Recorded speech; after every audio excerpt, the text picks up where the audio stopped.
Assalamualaikum warahmatullahi wabarakatuh. Salam sejahtera, salam budaya. Rahayu, rahayu, rahayu.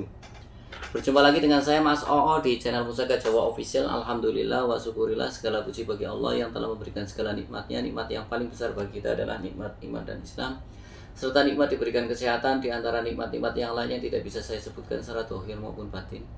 Salawat serta salam semoga selalu tercurah kepada junjungan Nabi besar kita Nabi Muhammad SAW serta keluarganya, sahabatnya, serta pengikutnya ila yaumil akhir. Allahumma ja'alna minhum. Semoga kita semua digolongkan umat Rasulullah SAW dan mendapatkan syafaat dari beliau kelak di akhirat nanti. Semoga Allah Subhanahu wa taala menjaga iman Islam kita, menjaga ketauhidan kita sampai nafas terakhir kita, sampai ajal menjemput kita, sampai kita mendapatkan gelar sebagai hamba-hamba yang husnul khotimah. Diawali dengan bismillah, diakhiri dengan alhamdulillah. Sahabat Pusaka Jawa dimanapun Anda berada, semoga sahabat Pusaka Jawa selalu dalam keadaan terbaik, dalam lindungan Allah Subhanahu wa taala, dijauhkan dari segala macam mara bahaya baik zahir maupun batin, dijauhkan dari segala macam musibah, baik musibah banjir, angin topan, longsor, gempa bumi, kebakaran, gunung meletus, rumah tangga, ekonomi, penyakit, ataupun musibah-musibah yang lainnya yang tidak bisa saya sebutkan secara rinci. Sahabat Pusaka Jawa dimanapun Anda berada, sahabat Pusaka Jawa yang sedang sakit, semoga Allah angkat penyakitnya, diberikan kesehatan, kesembuhan, serta diberikan ganjaran berupa pahala karena telah sabar dalam menjalani cobaan berupa sakit. Sahabat Pusaka Jawa yang sedang terpuruk ekonomi, semoga Allah bukakan keran rezekinya lebar-lebar dan mendapatkan rezeki yang berkah berlimpah sampai ke anak cucu. Tidak cuma sahabat Pusaka Jawa, teman-teman haditolan sahabat Pusaka Jawa pun saya doakan hal yang sedemikian rupa. Alhamdulillah wa syukurillah sahabat Pusaka Jawa dimanapun Anda berada.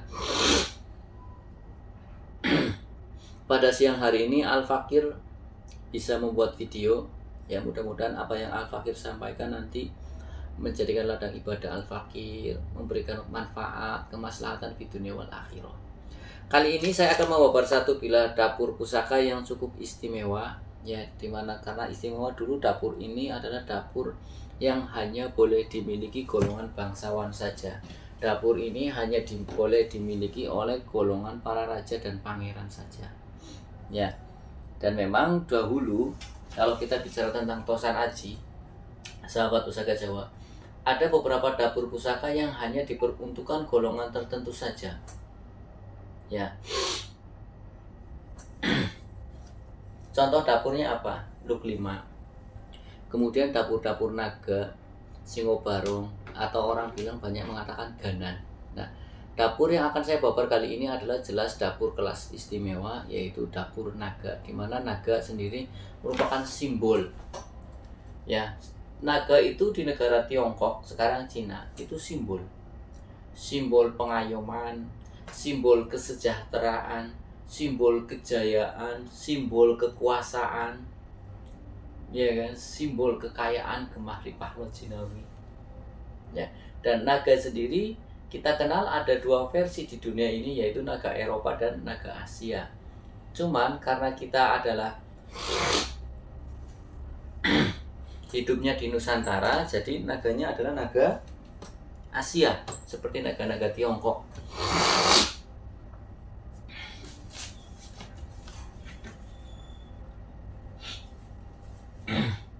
Saya lagi pilek sahabat Pusaka Jawa. Jadi memang ngomong itu keganjil sama riak di sini. Sahabat Pusaka Jawa dimanapun Anda berada, ya, dapur naga adalah dapur yang cukup istimewa, seperti itu. Ya, jadi memang ada beberapa naga, jenis naga, ada naga Salira, naga Sabto, naga Raja, naga Sosro, naga Liman, banyak. Yang akan saya babar adalah ada naga siluman pula. Nah, yang akan saya babar dapur apa? Kita lihat bilah pusakanya. Sahabat Pusaka Jawa dimanapun Anda berada, bilah pusakanya cukup sepuh, ya. Kita babar dulu tentang warongkonya. Warongkonya ini adalah Gayaman Surakarta Wondo Gandon, ya, Wondo Gandon. Kemudian untuk pendoknya ini pendok perak, ya, pendok bunton perak dengan motif kembang setaman. Ini kembang setaman motifnya. Untuk handle-nya ini handle Maduraan sepuh, ya. Ini handle-nya handle Madura sepuh.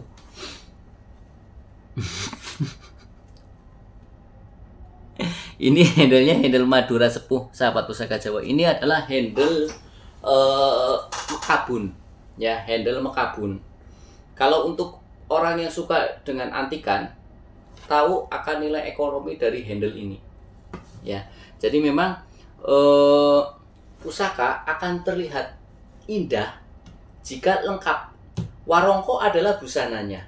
Handle itu ibarat di orang itu kepala. Coba kalau umumnya saya pajang keris tanpa kepala, tanpa handle, agak akan tertarik.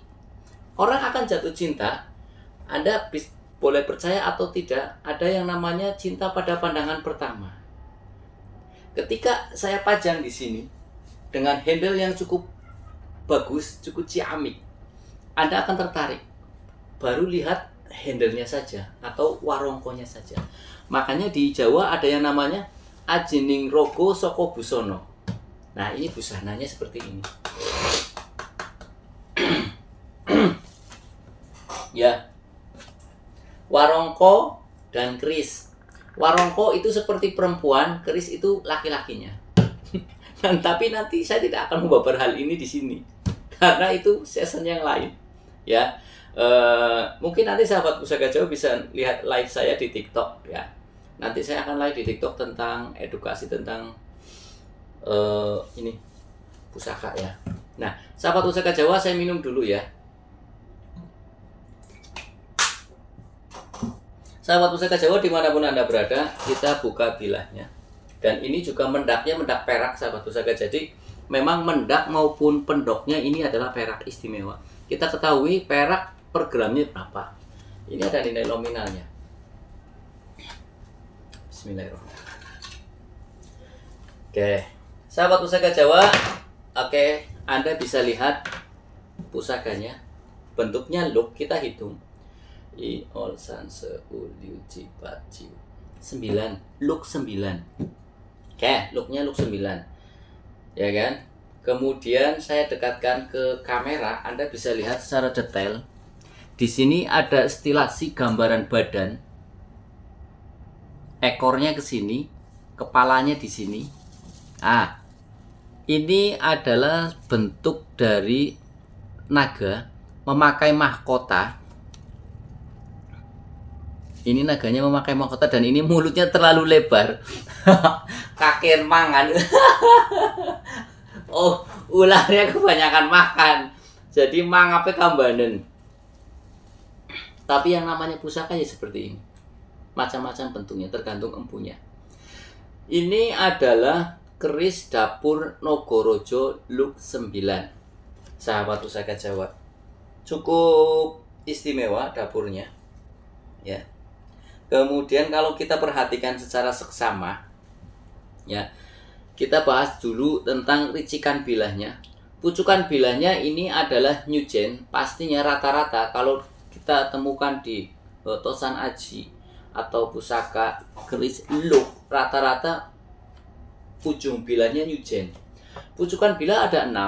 Yang pertama adalah New Gen, Anggabah Kopong, Ambu Tutumo, Ngudup Gambir, Nugi Pinetet, dan Mumyang, sahabat Pusaka Jawa, ya. Tapi yang masyhur tadi 4, yang terakhir 2 itu kurang masyhur dan bisa ditemukan di buku keris Jawa antara nalar dan mistik karya karangan Haryono Haryo Guritno. Anda bisa ketemukan. Kalau Mas yang saya tahu cuma 4. Anda baca buku itu, nanti yang lain nanti ketahuan di situ ada. Makanya ketika kita belajar tentang pusaka, kita lebih banyak referensi bukunya. Saya buku banyak kali tuh, dari bawah sampai ke atas. Ini yang di meja ada dikit, tapi yang di situ ngampiak. Saya tidur sama buku, di kasur aja buku banyak.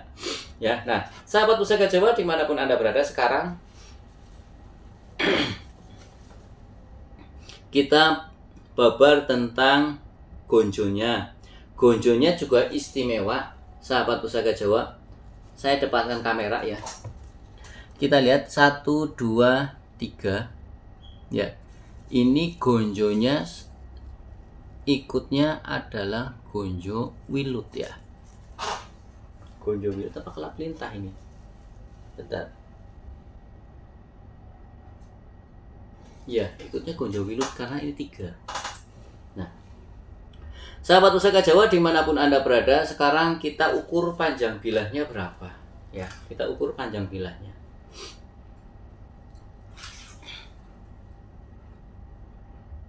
Panjang bilahnya 34 cm. Panjang bilah 34 cm tergolong keris normal. Jadi memang ada beberapa jenis keris. Kalau keris di atas 30 cm ke atas, di bawah 40, itu ikutnya keris standar. Kalau keris di bawah 30, di atas 20, ikutnya keris patrem. Ya. Kemudian keris di bawah 15 cm ke bawah, ikutnya keris jimatan. Kemudian keris yang di atas 40 cm ke atas, ikutnya keris corok. Seperti itu. Nah, sahabat Pusaka Jawa dimanapun Anda berada, berarti ini adalah tergolong keris standar. Sekarang kita lihat di gonjonya tadi. Gonjonya adalah gonjo wilut. Ya, sahabat Pusaka Jawa. Gonjo sendiri jenisnya banyak. Ada gonjo wilut, kelap lintah, gonjo sepang, yang kanan kiri simetris, gonjo dungkul, terus kemudian gonjo uwung, kemudian ada gonjo sebit rontal. Nah, ini adalah gonjo wilut.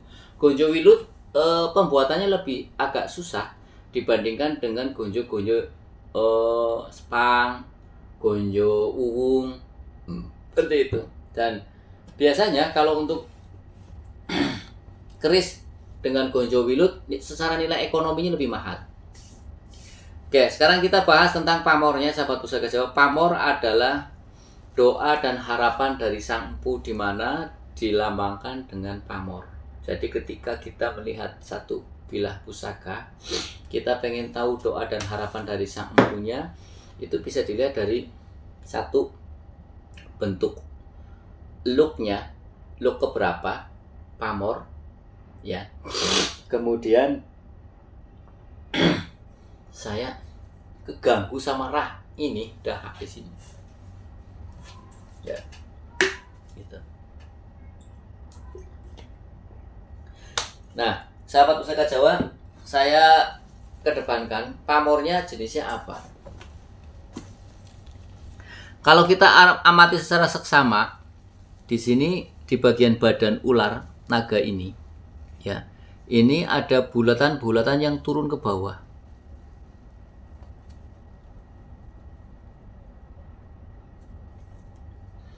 Seperti ini ya. Ini bulatan, turun lagi, bulatan lagi.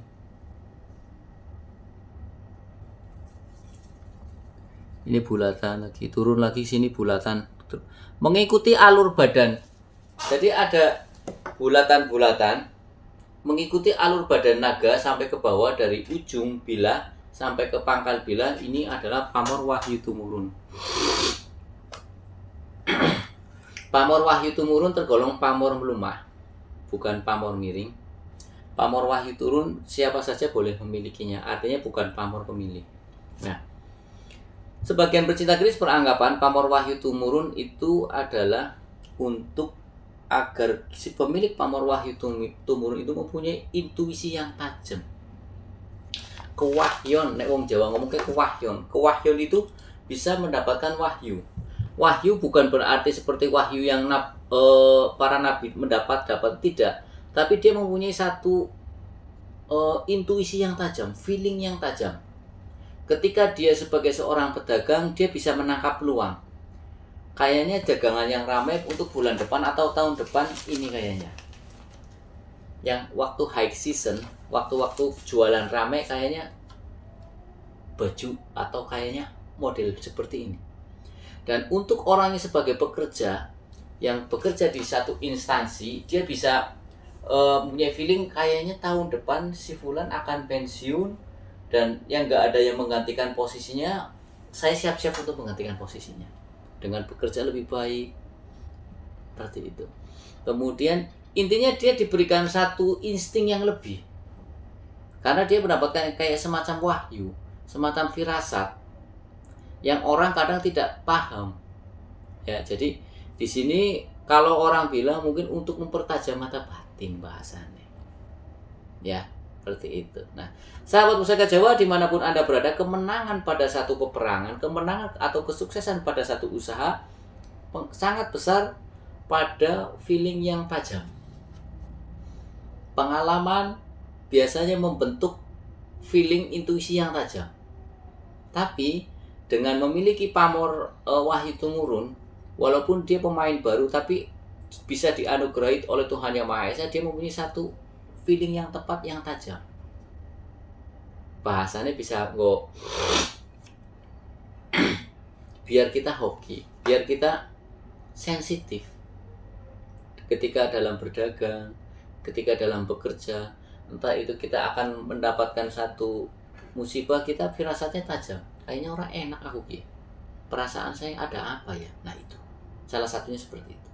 Agar kita terhindar dari hal-hal yang tidak diinginkan. Oke. Sahabat Pusaka Jawa dimanapun Anda berada, sekarang kita bahas tentang makna filosofi dari Luk 9.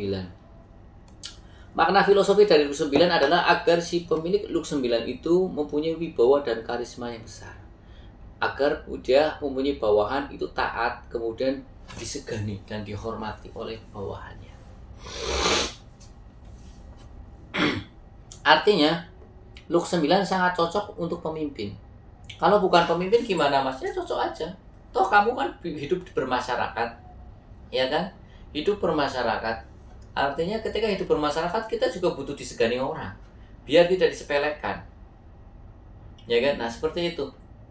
Nah kemudian kita bahas tentang makna filosofi dari Nagaraja. Nogo adalah tadi di awal sudah saya jelaskan, hewan yang melambangkan kesejahteraan, kekuasaan, kejayaan. Nogo adalah sosok ular yang besar. Dulu di Nusantara sebelum adanya agama masuk, mereka menganut yang namanya dinamisme dan animisme. Mereka menyembah hewan-hewan yang besar, gunung-gunung yang besar. Nah, naga termasuk juga dijadikan satu bentuk pujaan mereka, dikultuskan. Seperti itu. Nah, raja artinya ratu, yaitu yang memimpin sekelompok ataupun banyak dari yang lainnya. Pemimpin raja itu. Jadi naga raja adalah naga yang menjadi rajanya para naga. Jadi diharapkan di sini. Memang dulu juga keris Nogorojo itu hanya diperuntukkan untuk golongan ningrat saja, hanya diperbolehkan untuk golongan raja dan pangeran. Jadi ketika orang membawa keris dapur Nogo, sudah dipastikan dulu zaman kerajaan dulu itu golongan ningrat. Kalau tidak pangeran, anak rojo, ya rojone seperti itu. Ya. Oke. Sahabat Pusaka Jawa dimanapun Anda berada, ya. Jadi tadi sekarang kita bahas tentang besinya. Besinya ini adalah hitam, keputih-putihan. Ini ikutnya adalah besi katup, sahabat-sahabat. Besi katup sebagian pecinta keris beranggapan tuanya adalah untuk banyak dihormati oleh banyak orang. Dihormati banyak. Jadi selaras. Ya di sini kita bahas tentang keris Nogorojo. Di sini kita bahas tentang Luk 9. Ditambah besinya untuk agar dihormati banyak orang. Oke. Nah, sekarang kita rangkum makna keseluruhan, makna filosofi dari dapur keris Nogorojo ini. Ya, Luk 9 dengan pamor wahyu tumurun. Diharapkan agar si pemilik keris dapur Nogorojo ya mempunyai satu wibawa dan karisma yang besar, ditaati oleh para bawahannya, disegani pula. Kemudian agar dia menjadi seorang pemimpin yang baik. Jangan sampai ketika mempunyai kekuasaan itu berbuat semena-mena, adigung adiguno, kemudian diktator, seperti itu. Nggak bisa seperti itu. Jadi doa dan harapan dari Sang Empu yang disematkan pada Bila Pusaka keris Nogorojo ini itu seperti itu. Kemudian juga dengan pamor wahyu tumurun, dia bisa mempunyai feeling yang tajam. Karena seorang pemimpin itu harus mempunyai nilai plus daripada yang lainnya. Karena dianggap pemimpinnya, karena dia mempunyai kelebihan. Kalau umpamanya dia pemimpin tapi nggak mempunyai kelebihan daripada yang lainnya, kayak mana? Kan seperti itu. Jadi di sini pamor wahyu tumurun dominan. apalagi seorang raja itu tidak akan menjadi raja jika tidak mempunyai bahasanya apa ya? Kalau di itu apa? Ketiban wahyu ya. Wahyu ningrat seperti itu. Ya. Nah, kalau di pemilihan desa Daru. Daru ini tiban yang siapa? Harus mendapat satu wahyu keprabon seperti itu. Nah, ini. Jadi di sini memang keris Nagaraja ini memang dulunya kemungkinan besar dipegang oleh seorang raja ataupun pangeran. Karena dilihat dari looknya, look 9 yang mengartikan mempunyai wibawa dan karisma yang besar, ya, dan agar ditaati oleh bawahan dan serta disegani, kemudian menjadi seorang pemimpin yang baik. Kemudian pamornya, pamor wahyu tumurun itu mempunyai makna filosofi agar dia mempunyai intuisi yang tajam, feeling sing tajam. Ketika akan terjadi sesuatu, akan terjadi pemberontakan kalau di kerajaan, dia punya firasat yang tajam. Ini di sana akan memberontak. Jadi dia bisa meredam terlebih dahulu agar tidak terjadi pemberontakan yang memakan banyak korban. Kalau kita dipegang untuk saat sekarang, yang jadi seorang pedagang mempunyai feeling yang tajam, intuisi yang tajam untuk di bidang perdagangan, umumnya nanti yang ramai jualan bulan depan ini, entah itu baju, dia bisa menangkap.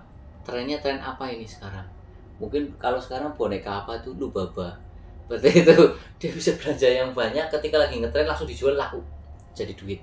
Nah, untuk yang orang yang bekerja di instansi baik pemerintahan maupun swasta kan dia bisa punya feeling tajam untuk bisa mendapatkan peluang agar dia naik jabatan. Seperti itu. Nah, sahabat Pusaka Jawa dimanapun Anda berada, dan juga dia mendapatkan kehormatan yang besar, dihormati oleh banyak orang. Karena seorang pemimpin butuh dihormati. Nek pemimpin tidak dihormati, diledeki dong. Ya. Nah, sekarang kita lihat dari pasikutannya sahabat Pusaka Jawa. Kalau kita lihat dari pasikutannya ya, yang demes. Ya, ini kan looknya demes dan serasi.